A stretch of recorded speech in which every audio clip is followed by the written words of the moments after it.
Hello friends, ये आपकी उड़ान सीरीज़ में आपकी ये हमने पर्यावरण पारिस्थितिकी की सीरीज स्टार्ट की थी, जो कि आपके सभी एग्जामों के लिए बहुत ही ज़्यादा इंपॉर्टेंट है।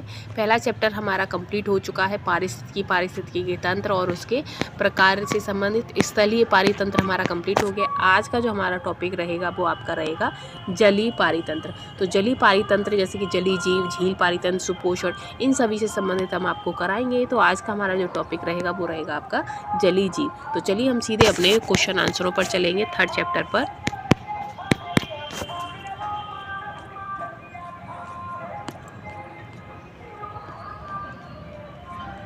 तो ये आ गया हमारा जलीय पारितंत्र। तो जलीय पारितंत्र से संबंधित जितना भी होगा हमारे एग्जाम पॉइंट ऑफ व्यू से इम्पोर्टेंट, वो हम सारा कंप्लीट करेंगे। ठीक है, तो इसमें हम चलेंगे अपना, तो जलीय पारितंत्र का निर्माण जल निकाय जैसे कि तालाब, नदी, समुद्र, झीलों, तालाबों, नम भूमियों तथा संक्रमण क्षेत्रों में पाए जाने वाले पादप एवं जंतु समुदाय के द्वारा होता है जलीय पारितंत्र। ठीक है, अब है आगे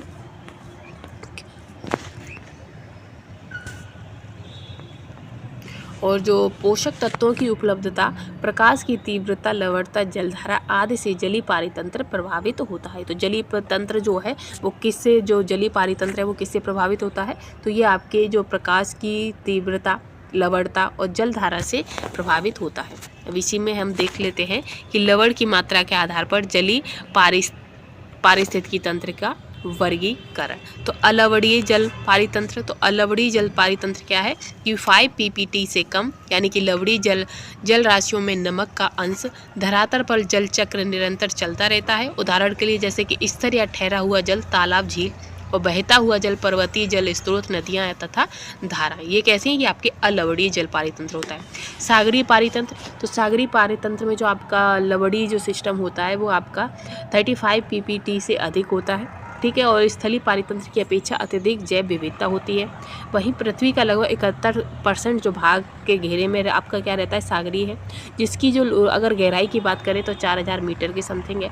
उदाहरण के लिए आपका समुद्र, महासागर, बैरियन द्वीप, ये सभी क्या है? तो ये सभी आपके सागरीय पारितंत्र है। संक्रमणकालीन पारितंत्र, तो इसमें क्या होता है कि इसमें आपके 5 से 35 ppt होता है, जिसमें अलवणीय जल राशियों की नमक का अंश जो है, उदाहरण के लिए आप देख सकते हैं ज्वालामुख यानी कि मैंग्रोव या आर्द्र भूमि। ठीक है, अब इसी में हम आगे बढ़ेंगे तो जलीय जीव में चलेंगे। जलीय जीव, कोई भी जलीय जीव चाहे वह एक कशेरुकी हो या कशेरुकी अधिकांश समय पानी में रहते हैं, जैसे कि मच्छर, मैगफली, ड्रैगन फ्लाई, लार्वा, ये सभी क्या है? तो ये सभी आपके जलीय जीव होते हैं। जलीय जंतु में जो होते हैं वो आपके गलफड़ों या सीधे त्वचा के माध्यम से सांस लेते हैं। क्षेत्र में उपस्थित एवं क्षमता के आधार पर वर्गीकरण, तो न्यूट्रॉन ये जीव समुद्र, झील, नदी, तालाब की सतह पर रहते हैं, जो पानी को माइक्रो लेयर में उपस्थित रहते हैं, यानी कि तैरते हुए पौधों की तरह रहते हैं। आपके न्यूस्टोन जो होते हैं ये आपके जीव समुद्र, झील, नदी, तालाब की सतह पर रहते हैं, जैसे कि आपके तैरते हुए पौधे। वहीं प्लैंकटन है ये झीलों, सागरों के ऊपरी सतह तथा सागर के तल से 200 मीटर गहरे जल के ऊपरी सतह पर पाए जाते हैं। और जो प्लैंकटन होते हैं ये श्रेणी के जंतुओं को जूप्लैंकटन तथा पादपों को फाइटोप्लैंकटन कहते हैं। जो जंतु श्रेणी के होते हैं उन्हें जूप्लैंकटन, और जो पादप श्रेणी के होते हैं उन्हें फाइटोप्लैंकटन कहते हैं। फाइटोप्लैंकटन सूक्ष्म आकार के होते हैं जो तैर नहीं सकते हैं। ये प्रकाश संश्लेषण के द्वारा अपना भोजन तैयार करते हैं। और जो जूप्लैंकटन होते हैं वो फाइटोप्लैंकटन पर निर्भर होते हैं। वहीं उदाहरण के लिए देखें तो शैवाल हो गया, प्रोटोजोआ वर्ग के जो जीव होते हैं वो हो गए, और क्रिस्टेशियस, ये सभी क्या है? तो ये सभी आपके प्लैंकटन कहलाते हैं। ठीक है, और प्लैंकटन कितने तरीके के होते हैं? तो ये आपके 2 होते हैं। फिर आता है पेरीफाइटन, तो जो पेरीफाइटन है, पेरीफाइटन समुदाय के जीव जल में डूबे रहते हैं तथा पानी की गुणवत्ता का एक महत्वपूर्ण संकेतक होते हैं। तो पेरीफाइटन क्या है? तो पेरीफाइटन समुद्र के जीव जल में डूबे रहते हैं तथा पानी की गुणवत्ता का एक महत्वपूर्ण संकेतक होते हैं। और वहीं पेरीफाइटन अकुशेरुकी, टैडपोल और कुछ मछलियों के लिए एक महत्वपूर्ण खाद्य स्रोत होते हैं। ये दूषित पदार्थों को भी अवशोषित करते हैं। जो पेरीफाइटन होते हैं, पेरीफाइटन दूषित पदार्थों को भी अवशोषित करते हैं। साथ ही जैसे उदाहरण में देखें तो सेसाइल जो शैवाल को प्रदूषित प्रेरित सामुदायिक सहिष्णुता अध्ययन के लिए प्रयोग किया जाता है। अब है नेक्टन। नेक्टन क्या है? तो नेक्टन वे जीव धाराओं के विपरीत तैरने में सक्षम होते हैं जिसमें अधिकांश जीव कशेरुकीय हैं। इस वर्ग की प्रमुख जंतु जो मछली है उसमें छोटी से लेकर बड़ी मछलियां भी शामिल होती हैं नेक्टन में। उदाहरण के लिए आप देख सकते हैं समुद्री जंतुओं में जैसे कि झींगा और मछली जैसे कशेरुकी शामिल होते हैं। नेक्टन के बाद आता है बेंथोस। तो जो बेंथोस होते हैं वो समूह के जीव कड़े खोल में रहने वाले जंतु होते हैं। इस समूह में सागर के तल के समीप रहने वाले पादप जंतु आते हैं। जल के नीचे तलछट पर भोजन के लिए तैरते हुए अधिकांश बेंथेन्स भोजन संभरण करते हैं। इन जंतुओं में अत्यधिक विविधता पाई जाती है। उदाहरण के तौर पर देखें तो जो बेंथम्स होते हैं उनमें आपके स्पंज, समुद्री तारे, क्लेम अर्चिन, एनीमोन, समुद्री स्लग, मूंगे, केकड़े, सीकॉक आदि आते हैं। जलीय आवासों के उत्पादकता को प्रभावित करने वाले कारक जैसे कि धूप और ऑक्सीजन जलीय पारितंत्र के सबसे महत्वपूर्ण कारक हैं। ये लक्षण इन तंत्रों को स्थलीय पारितंत्र से अलग करते हैं। जलीय पारितंत्रों की उत्पादकता पर नियंत्रणकारी प्रभाव डालने वाले महत्वपूर्ण कारकों में जैसे कि सूर्य का प्रकाश, प्रकाशित क्षेत्र, सौर प्रकाश के कारण प्रकाश संश्लेषण की क्रिया होती है और अप्रकाशित क्षेत्र सौर प्रकाश के नगण्य होने के कारण पौधों की वृद्धि नहीं हो पाती है, केवल श्वसन क्रिया होती है। इसे गहरा क्षेत्र भी कहा जाता है। व्यलित ऑक्सीजन वायु जल के अंतरापृष्ठ एवं जीवों के श्वसन के माध्यम से जल निकाय में उत्सर्जित होती है। गर्म जल में ऑक्सीजन कम घुलनशील होती है, जबकि जल में विलयित ऑक्सीजन की जो मात्रा है वो 3 से 5 ppm से कम हो जाती है तो जीवों की मृत्यु हो सकती है। पारगम्यता तो पारगम्यता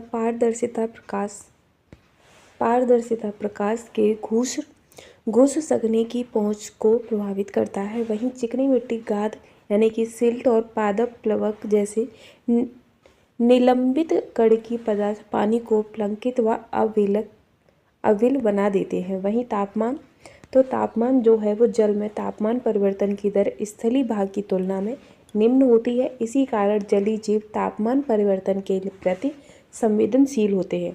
वहीं जो तापमान में बदलाव जलीय जंतुओं को प्रभावित करता है क्योंकि जलीय जीव ताप के प्रति संवेदनशील होते हैं। स्वच्छ जल परितंत्र मुख्यतः जीवों तथा स्वच्छ जल पर्यावरण के मध्य संबंधों के अध्ययन पर जोर देता है। और ये वहीं आपके लिम्नोलॉजी है। लिम्नोलॉजी का मानना है कि ताजे जल के सभी आयाम जैसे कि आपकी भौतिक, रासायनिक, भूवैज्ञानिक तथा जैविक का अध्ययन है क्या?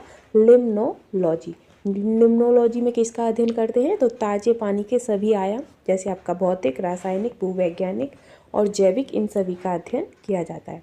इसी के साथ है कि समुद्री तथा स्थलीय आवासों की तुलना में स्वच्छ जल आवास पृथ्वी के बहुत कम भाग पर स्थित है। स्वच्छ जल परितंत्र 2 प्रकार के होते हैं। एक तो आपका स्थिर जल क्षेत्र होता है और दूसरा आपका बहता हुआ जल होता है। स्थिर जल होता है जो आपका स्थल होता है वो आपका लैटिक हो जाता है और जो बहता हुआ पानी होता है वो आपका लौटिक हो जाता है। ठीक है। अब आता है कि स्वच्छ जल परितंत्र की कुछ अद्वितीय विशेषताओं के कारण यहाँ तापमान में अधिक बदलाव नहीं आते हैं, यद्यपि यहाँ तापमान में बदलाव कम होते हैं। यह जीवों के वितरण को भी सीमित रखता है क्योंकि जलीय जीव सामान्यतः कम संवेदनशील होती हैं, अर्थात इससे स्टेनोथर्मल होते हैं। कैसे होते हैं? स्टेनोथर्मल होते हैं। वहीं आगे बात करें तो ये आपका झील पारितंत्र है। झील पारितंत्र क्या है? तो ये बृहद जल निकाय है जिसमें विशाल क्षेत्र एवं गहराई हो, झील कहलाती है। इसके सतह का जो तापमान है वो 40 डिग्री से भी नीचे नहीं जाता है। साथ ही झील जो है वो आपकी अलवड़ी झील में घुलित लवणों की सांद्रता बहुत कम होती है। तापमान दैनिक और मौसमी परिवर्तनों को दर्शाता है। शीतोष्ण क्षेत्रों में जल की ऊपरी सतह जम जाती है, लेकिन जीव इन हिमाच्छादित सतह के नीचे जीवित रहते हैं। निलंबित पदार्थों की बड़ी संख्या जल में प्रकाश को अवरुद्ध कर देती है। वहीं अलवणीय पारितंत्र पर प्रकाश का गहरा प्रभाव पड़ता है। साथ ही झीलों में अधिकांश पौधे शैवाल के रूप में होते हैं, जो सूर्य के प्रकाश को रासायनिक ऊर्जा में बदल देते हैं तथा खाद्य श्रृंखला को प्रारंभ करते हैं। झील पारितंत्र में जंतु जो श्वसन के लिए ऑक्सीजन प्राप्ति के लिए जल की सतह पर तैरते रहते हैं, जबकि जो जलीय पौधे होते हैं वो प्रकाश संश्लेषण हेतु जल में घुली हुई कार्बन डाइऑक्साइड का प्रयोग करते हैं। वहीं आपका उष्णकटिबंधीय झीलों में उत्पादकता शीतोष्ण कटिबंधीय झीलों की पारितंत्र की अपेक्षा अधिक होती है। अब ये आपका ग्राफ दिया है कि भूवैज्ञानिक या भू आकृति संबंधी प्रक्रियाओं से उत्पन्न झील उसी के बाद आपका सतह पर अपवाहित जल अथवा भूजल से प्राप्त होते हैं और रसायन एवं खनिज मिश्रित होते हैं और झील पारितंत्र परिपक्व होता है। ठीक है, अब आता है शीत मृत्यु। तो शीत मृत्यु क्या है? तो ये आपकी जल की सतह पर बर्फ का अनावरण प्रकाश को प्रभावी रूप से रोक देता है, जिससे अंदरूनी भाग में अंधेरा छा जाता है। इस कारण प्रकाश संश्लेषण रुक जाता है, किंतु श्वसन जारी रहता है। इससे उथली झीलें होती हैं उनमें ऑक्सीजन की मात्रा कम हो जाती है तथा मछलियों की मृत्यु हो जाती है। किंतु इस घटना की जानकारी हमें बर्फ पिघलने के पश्चात होती है और यही घटना आपकी शीत मृत्यु कहलाती है। ठीक है, आगे है कि भूवैज्ञानिक पहलुओं के आधार पर आपकी प्राकृतिक झील, कृत्रिम झील, गोरोक झील और क्रेटर झील 4 तरीके की झीलें होती हैं। वहीं अगर लवणीयता के आधार पर झीलों की बात करें तो आपके ताज़े पानी की झील, खारे पानी की झील और पश्चल झील 3 प्रकार की होती हैं। आगे है ये आपके झीलों के प्रकार हैं।